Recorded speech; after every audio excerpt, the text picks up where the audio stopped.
Impro blabla. Discussion et échange autour de l'impro, la vie et tout ce qu'il y a entre les deux. Bonjour tout le monde, bonjour et bienvenue pour ce nouvel enregistrement d'Impro Blabla, un premier enregistrement d'une nouvelle saison. Et oui, je l'ai décidé ainsi, on commence une nouvelle saison avec un petit épisode un petit peu qu'on appellera bonbon, puisque je suis en présence de deux personnes que j'apprécie beaucoup, en l'occurrence deux de mes meilleurs amis. Oh. On commence tout de suite avec... la quétainerie, comme on appelle ça, pour un épisode. Donc on va parler d'improvisation, c'est le principe d'Impro Blabla, et également d'autres choses, en l'occurrence aujourd'hui, puisque le titre de l'épisode est « Mais pourquoi t'as arrêté l'impro ?» Alors, oui, une grande question. Je vais commencer par présenter mes deux invités. On est dans un contexte relativement convivial aujourd'hui, on vient de bruncher. C'était très bon. Armand est un bon cuisinier. Merci, je prends le compliment. Donc on est en présence pour commencer, de Louis de Berny, mon colocataire. Salut. Et partenaire de crime que je connais depuis maintenant de bien bonnes années. Ainsi que Valérie Charon, également une de mes très grandes amies que je connais depuis que je suis presque tout petit. Alors ça va bien vous deux? Ça va bien vous deux? Oui, ça va bien. Merci beaucoup de l'invitation. Ah bah, moi je suis très content de vous avoir, d'avoir pu déjeuner avec vous. Donc pourquoi as-tu arrêté l'impro? C'est une question que je me suis toujours posée vis-à-vis de vous. Pourquoi? Parce que toi, clairement, tu comprends pas. Non, moi j'ai toujours continué. Je n'ai jamais arrêté jusqu'à la mort. On verra peut-être jusque-là rendu là. Donc Louis, rapidement pour finir de te présenter, donc toi tu as commencé l'improvisation à la Ligue d'improvisation d'HEC, c'est là qu'on s'est rencontrés. On a co-créé ce comité étudiant-là qui n'existe plus. Feu le comité étudiant de la Ligue. Mais peut-être qu'il renaîtra de ses cendres un jour, qui sait. Donc la Ligue d'improvisation d'HEC Montréal, ensuite tu as rejoint la Rocambolesque, puis la Lige, la Ligue d'improvisation des grands enfants, où au fil de 2 saisons tu as brillamment mené les jaunes à la victoire. Donc on a d'ailleurs la coupe à Stan dans le salon. Elle est pas loin. Avec ton nom gravé dessus. Alors bravo pour ça. Je tiens à dire que je coachais Louis. Donc c'est moi qui ai formé l'équipe gagnante. Exact. Valérie, toi de ton côté, tu as commencé l'improvisation, je crois que c'était un petit peu plus tôt que nous, en 2011. Toi c'était à Gatineau. Oui, c'était au cégep. Donc j'ai fait partie de la gang fondatrice de la troupe d'impro à mon cégep, donc cégep de l'Outaouais. Les Crinqués, c'est ça? Les Crinqués. Puis ensuite, tu as rejoint à Montréal, tu as joué à la LACI, à la Ligue d'impro d'animation et recherche culturelle. Oui, c'est ça. Ouais. Et puis, pareil, tu as rejoint en 2013 la Rocambolesque, tu as fait ton petit tour également à la Lige, puis tu as fini par coacher Louis oui. lors de cette brillante saison où vous nous avez battus en finale. Voilà, alors ça c'est pour les présentations. Et au fil de toutes ces aventures-là, comme on l'a mentionné, comme l'indique le titre de l'épisode, vous avez finalement quitté le milieu de l'improvisation pour diverses raisons qu'on va aborder aujourd'hui. Pourquoi as-tu arrêté l'improvisation? J'aimerais commencer en fait avec une autre question. Tout d'abord, pourquoi avez-vous commencé l'improvisation? Oh, ben oui, effectivement. Vas-y, je vais y aller. Moi, parce que ça fait très longtemps. En fait, pourquoi j'ai commencé l'improvisation, c'était pas à Gatineau, c'était pas quelque chose de très connu dans le sens où à Montréal, il y a beaucoup de ligues, beaucoup de gens qui font de l'impro, mais à Gatineau, que je connaisse, il y avait une seule ligue qui n'était pas en lien avec l'école. Puis je suis arrivée au cégep, il n'y avait pas d'impro à mon cégep. C'était pas quelque chose que je connaissais, mais je connaissais la LNI. Bon, j'avais vu des spectacles à la télévision, mais je connaissais pas le monde de l'impro. Puis c'est vraiment par hasard là, que j'ai commencé parce que mon technicien en loisirs est passé dans une de nos classes pour nous inviter à participer à l'organisation d'un intercollégial de cinéma cette année-là. Donc, c'est vraiment un pur hasard. Puis, il nous a mentionné, en venant nous visiter, en passant, il y a un atelier d'impro. C'est le premier atelier. Si jamais vous voulez essayer l'impro, c'est ce midi. Donc, moi, c'était vraiment un pur hasard. C'était donné par Sophie Caron de la LNI. Je connaissais pas trop. Fait qu'avec mes amis, on a fait « Ah, ben OK, on va y aller. » Puis c'est là que ça a commencé. Puis ça a vraiment changé ma vie littéralement parce que ben maintenant, je travaille... j'ai été technicienne en loisirs là, dans un cégep, là je suis rendue conseillère à la vie étudiante, mais bref, je fais mon travail à cause de ce jour-là où mon technicien est venu dans ma classe et m'a dit ça. Donc, si je l'avais pas rencontré, j'aurais pas fait l'impro, j'aurais pas connu son travail, j'aurais pas été dans ce milieu-là. Donc, bref, l'impro a un peu changé ma vie.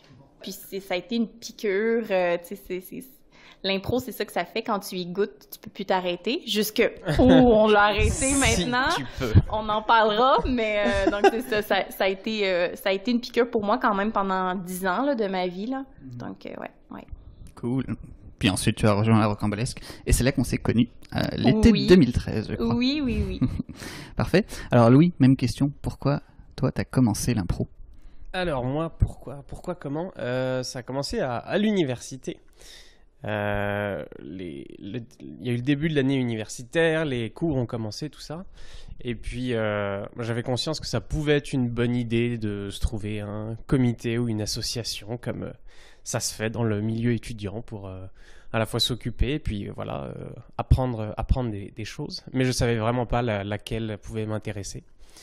Et c'est un peu un hasard, c'est drôle, on reçoit des courriels toutes les semaines, surtout en début d'année, toutes les sollicitations des comités. Et puis à chaque fois je recevais ça et je me disais, bon bah c'est le courriel reçu par les centaines, milliers d'étudiants à qui ils envoient ça à tout le monde. Puis j'ai répondu à aucun, jusqu'au jour où il y a eu ce courriel dont je me souviens. Et ça parlait d'impro, mais c'était vraiment présenté sous l'angle... il n'y en a jamais eu à HEC, et puis c'est pas encore complètement structuré, mais si ça vous tente, remplissez ce formulaire-là, et puis voilà, il y aura des activités. Et je sais pas pourquoi, mais j'ai répondu à ce courriel-là, même si, comme pour les autres, je me disais, on est des centaines à l'avoir reçu là au même moment.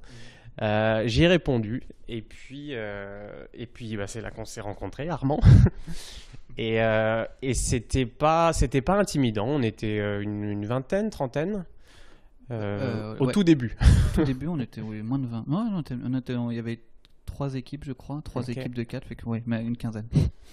Et non, puis c'était sympa, les gens étaient amusants. Et puis ensuite, en fait, assez rapidement, on a compris que la personne qui s'occupait de tout ça à HEC nous a fait comprendre que l'idée était ensuite d'en faire un comité un peu plus structuré et d'apporter derrière une structure. Et ça a commencé comme ça, assez naturellement.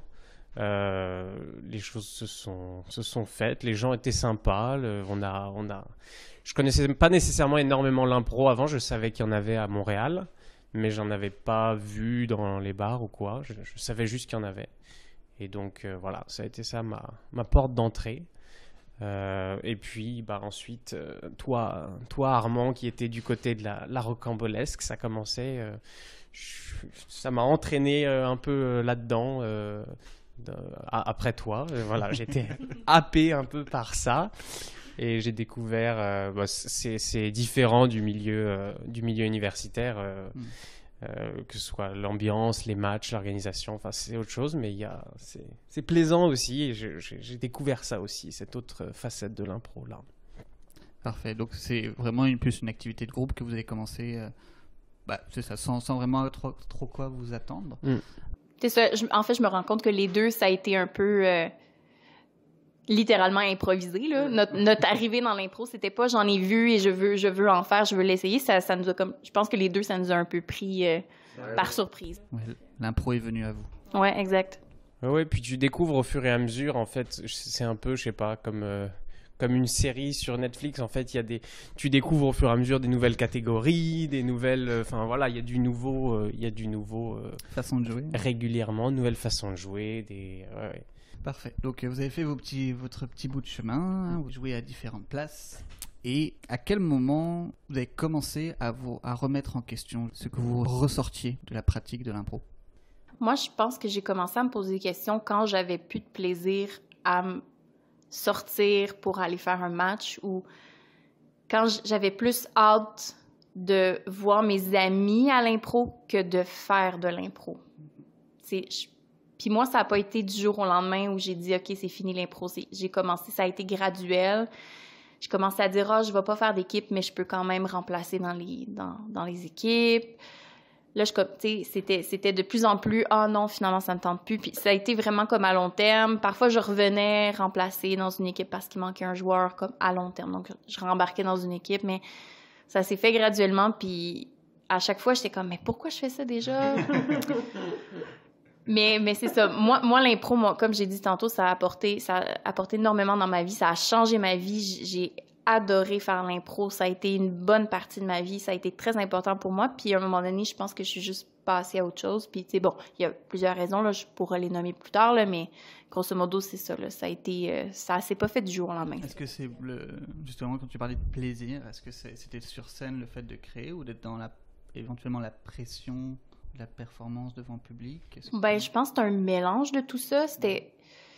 Il y a certains endroits, ça dépend des ligues aussi. Donc, pour moi, c'était soit je jouais dans une ligue où j'étais dans mes pantoufles, par exemple à la Lige où c'était tous mes amis, puis qu'il y avait plus... Oui, c'était super plaisant, mais il y avait plus de challenge. Ou j'allais dans une autre ligue où là, par exemple, j'ai été à la Pointe une saison, c'est des joueurs que j'admire beaucoup.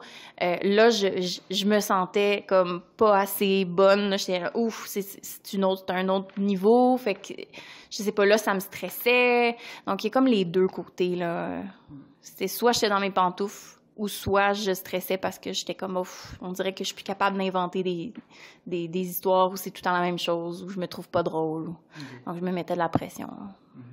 Et tu cherchais pas un entre-deux, une autre ligue?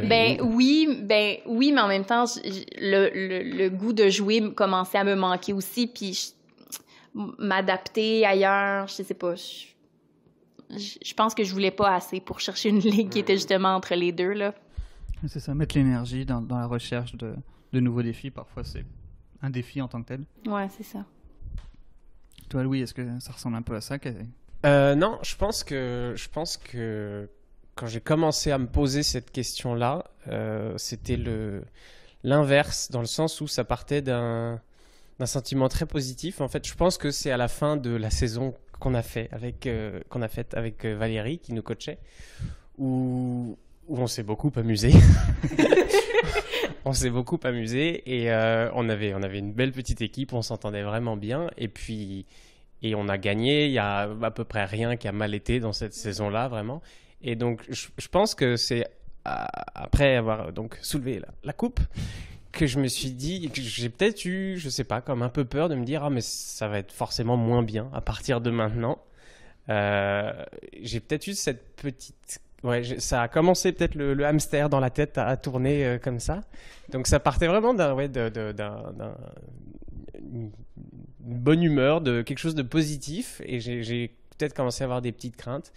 Alors, ça n'a pas été le moment où j'ai arrêté, j'ai quand même continué, mais ouais, c'est peut-être rentré dans ma tête à ce moment-là. Mais c'est vrai ce que tu dis, parce que c'est vrai que quand tu as des équipes très fusionnelles, puis que c'est juste du plaisir, parce que nous, c'était du plaisir en dehors, sur la glace, on était vraiment...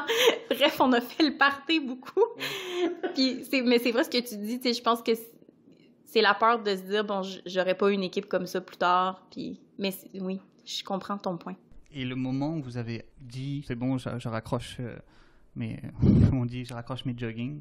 À partir de ce moment-là, vous vous êtes senti plus concerné. Est-ce que toi, Valérie, tu as continué à aller regarder des matchs ou participer à des événements d'impro? Moi, en fait, ce que j'ai fait, c'est qu'au début, je me suis mis à coacher.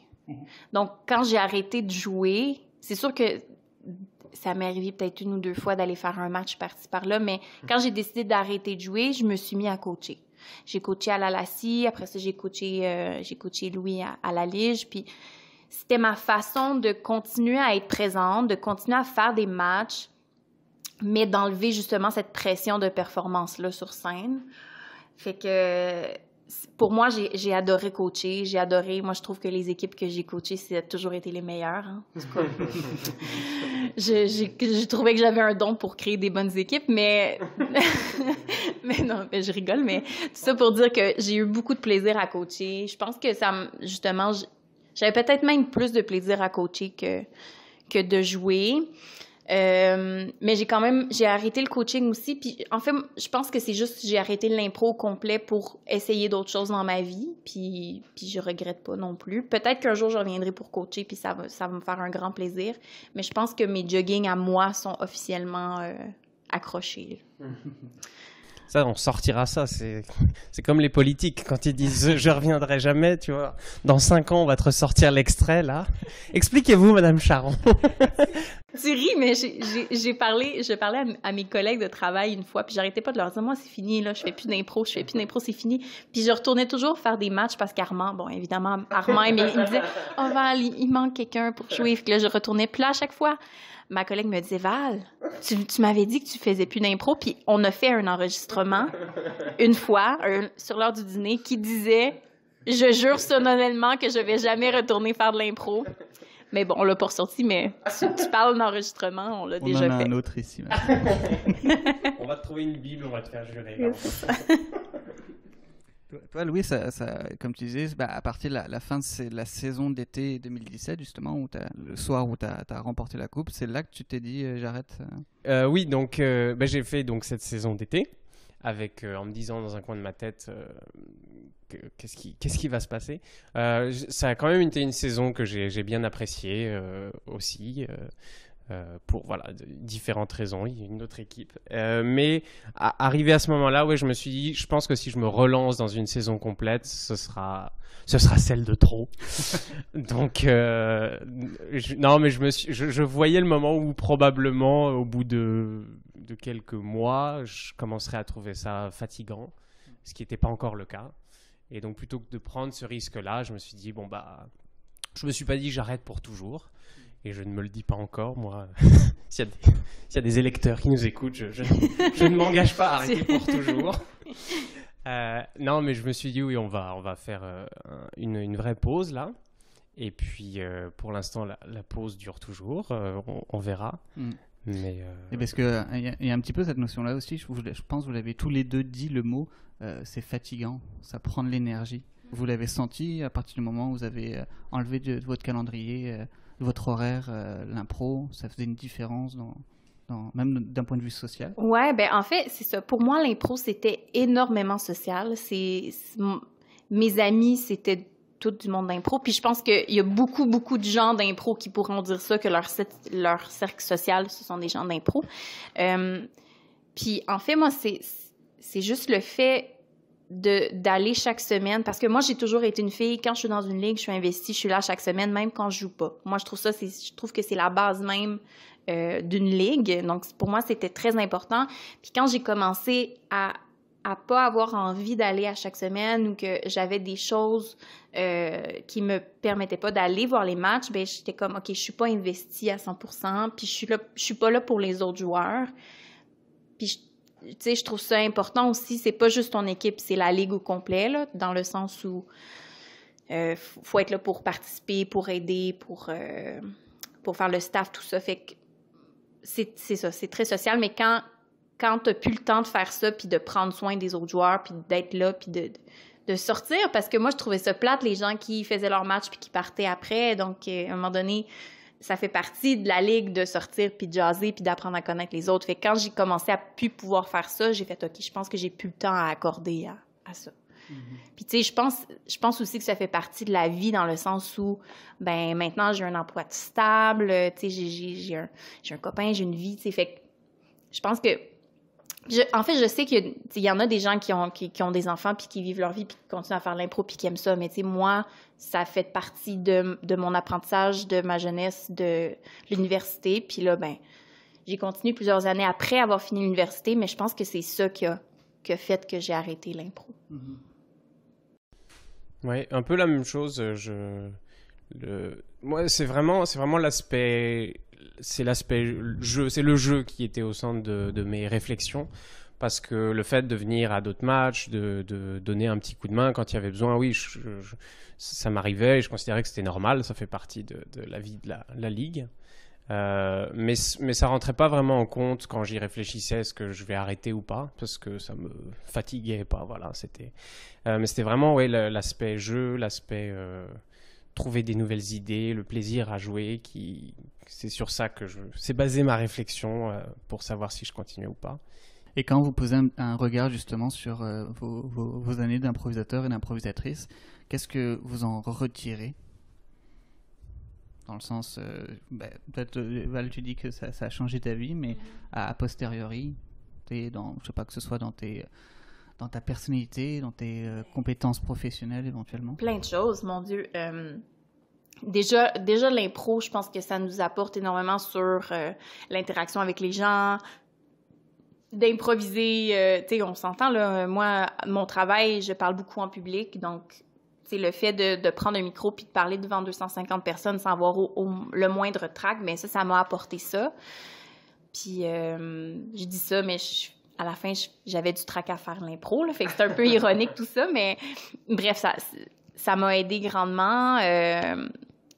L'impro, pour moi, c'était, comme j'ai dit, c'était beaucoup l'aspect social. C'était, je sors avec mes amis, je vois mes amis. Donc, je pense qu'il y a un moment donné aussi où j'ai arrêté de regarder même l'impro quand je jouais pas. Pour moi, c'était juste d'aller voir mes amis, puis je m'assoyais derrière souvent, puis je discutais avec les autres. C'est plate parce que j'étais là pour faire l'impro, pour voir l'impro, mais ça fait partie des choses. Pourquoi j'ai arrêté, je pense, parce qu'à un moment donné, j'ai réalisé que mes amis d'impro, j'essayais de faire autre chose avec, puis il y a beaucoup de gens qui me disaient, ben viens voir mon match d'impro, puis c'est moi, ce que je voulais, c'était d'aller prendre un café, parler avec eux, donc il y a beaucoup de gens que je me suis rendu compte que c'était mes amis d'impro, et pas mes amis. Est-ce que, justement, à partir du moment où t'as arrêté, est-ce que t'as perdu des amis d'impro? Beaucoup. Ah ouais? Malheureusement.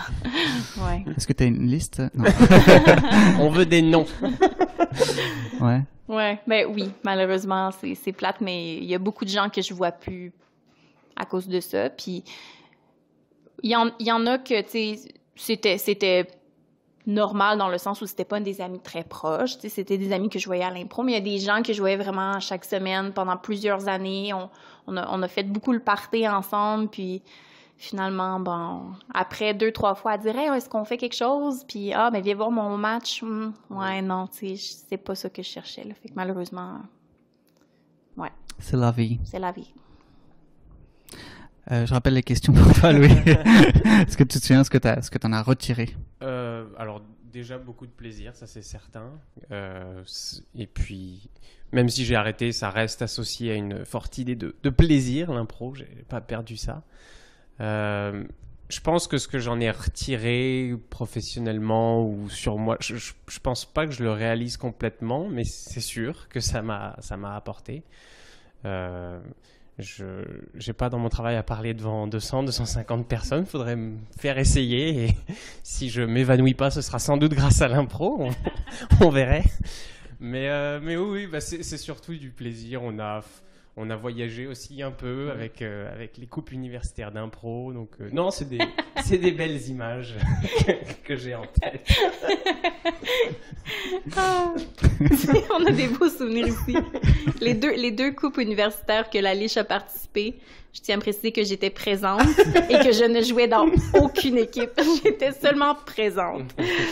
Mais oui, en fait, c'est ça. Je pense que moi, l'impro, les plus beaux souvenirs que j'ai, c'est toutes les relations amicales. Puis, tu sais, je dis que j'en ai perdu beaucoup, mais j'en ai gardé beaucoup. Tu sais, juste vous, en ce moment, tu sais, c'est des gens que j'ai rencontrés qui sont mes meilleurs amis. En fait, je pense que mes meilleurs amis, ce sont tous des gens que j'ai rencontrés en l'impro. Donc, j'en ai pas seulement perdu, j'en ai gagné énormément. Puis, c'est plein de beaux souvenirs qu'on garde en tête de toutes ces soirées où on a fait des folies, où on a les tournois, les matchs, les soirées après les matchs. Donc, beaucoup de souvenirs.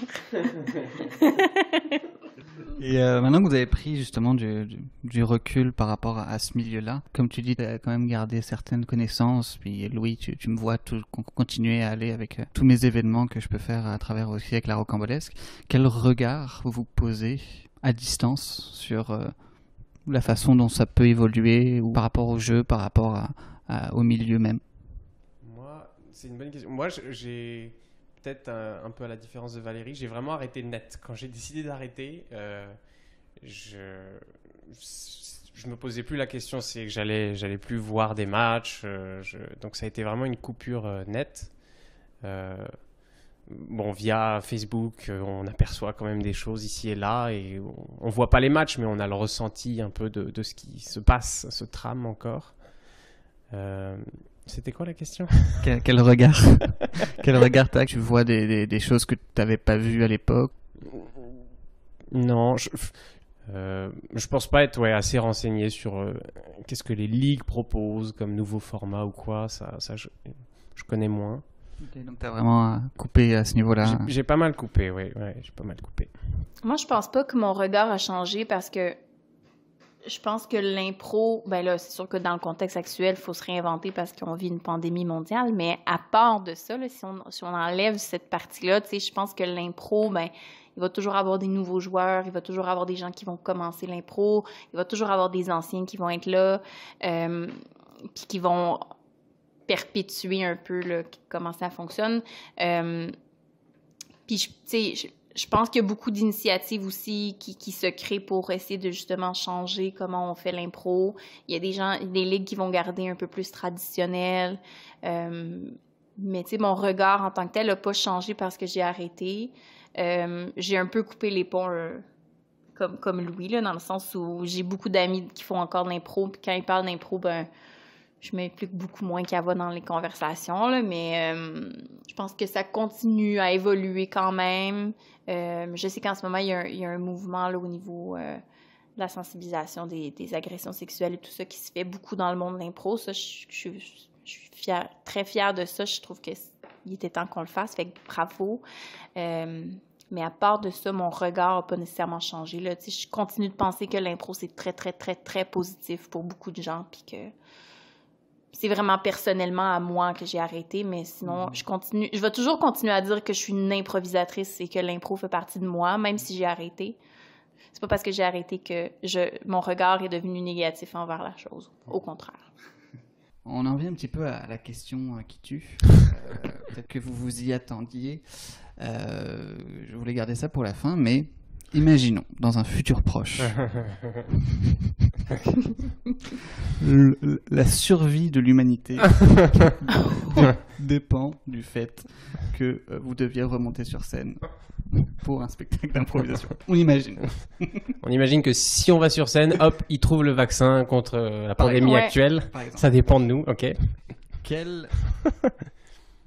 Qu'est-ce qui vous ferait revenir sur scène? Quel format, quel type d'improvisation? Qu'est-ce qui vous ferait revenir sur scène?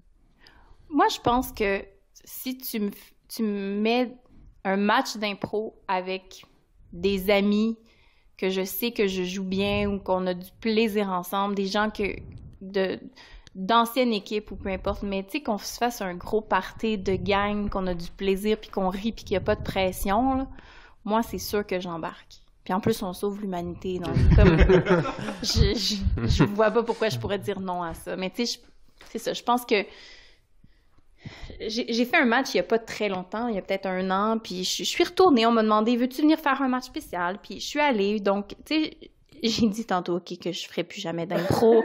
Mais dans le sens où je ne participerai plus à une ligue, faire partie d'une équipe pendant une saison, ça, je le ferai pas. Mais faire de l'impro pour le plaisir de faire de l'impro parce que c'est un match spécial ou que quelqu'un m'invite à retourner sur scène avec, puis je sais que j'ai du plaisir, ben ça va me faire plaisir de le faire. C'est une bonne question parce que en y réfléchissant un peu, je me ferme pas non plus la porte à éventuellement un jour y retourner, mettons même dans une ligue où je connais personne, vraiment repartir à zéro. Mais de la même manière que je sais pas vraiment comment ça a commencé, je sais pas vraiment comment ça recommencerait. Quand j'ai décidé d'arrêter, ça semblait naturel pour moi de le faire à ce moment-là. Et c'était le même sentiment que j'ai eu quand ça a commencé au tout début. Et puis c'est un peu comme ça que je prends mes décisions, je pense, dans la vie. Quand je sens que c'est le bon moment, bon bah je sais pas, il y a un déclic à ce moment-là et ça se fait. Donc oui, c'est sûr qu'avec ça pourrait être plaisant aussi avec des gens qu'on connaît, des amis, avec des gens avec qui on a déjà improvisé. Mais je sais pas, j'attends peut-être un signe. Je vais me promener dans la rue et je ferai un panneau avec un signe. Non, je sais pas. Mais Mais c'est la fin de l'humanité. oui, Louis, il y a ça, accessoirement. Moi, je pense que tu devrais prendre ça au sérieux. Et si ce signe, c'était maintenant. Allez, on fait une impro audio. Oh, je pense que j'ai un rendez-vous. Je suis désolée, il faut que je quitte. Non, on va vous épargner ça. On va nous épargner ça également. Alors, je pense qu'on a quand même pas mal discuté autour de la question. Je ne sais pas si on a fait le tour. Je ne sais pas si vous-même, vous avez fait le tour de l'impro. On le saura un jour peut-être ou jamais. Mais merci beaucoup d'avoir accepté cette discussion autour d'un café. Merci de l'invitation et du brunch surtout. Moi, si tu m'invites à des brunchs comme ça, je peux te parler de n'importe quoi, ça va me faire plaisir. C'est comme ça qu'on va te faire remonter sur scène. Peut-être. Pourquoi j'ai repris l'impro? Valérie Richard, dans une semaine. Avec un brunch. Il y a du bacon sur scène, je suis là. Donc on vous revoit, moi je vous revois très bientôt. Et puis les autres, peut-être un jour sur scène. Donc merci beaucoup. Merci. Merci. Impro Blabla est un podcast proposé par les membres de la Rocambolesque. Retrouvez toutes les éditions sur rocambolesque.ca/improblabla ainsi que sur votre plateforme de podcast dédiée. Vous pouvez vous aussi faire partie de la discussion en nous rejoignant sur la page Facebook de la Rocambolesque, improvisation traditionnelle et expérimentale.